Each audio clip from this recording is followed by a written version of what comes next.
Hongenin Jesu hong sina tu sim lawin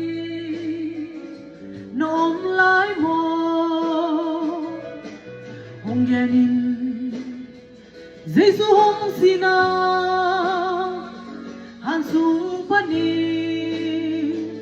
hong thâu tâu zo sina le zo lo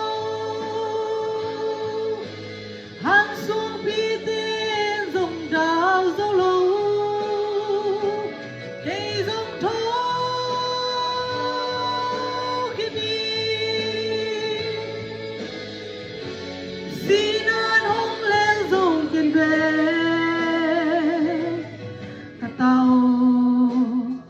nắng bóng xin ha cái hông in na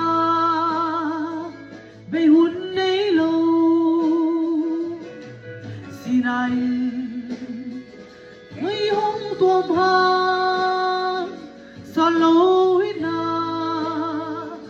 cả thâu kỳ đi xin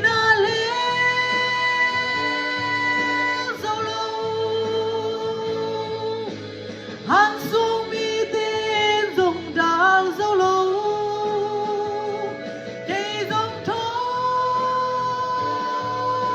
khi đi xin an hong leo dầu cây về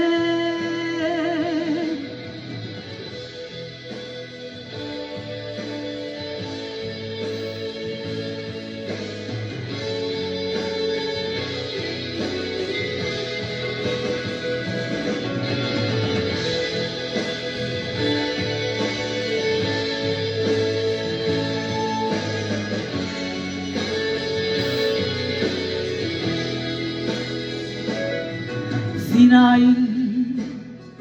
ca tôm na chỉ khá lệ na khiel đi nghi hong genin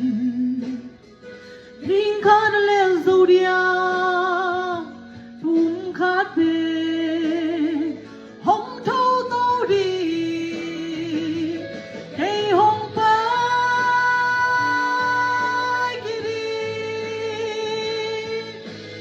han xiang mi tên dòng đào dâu đi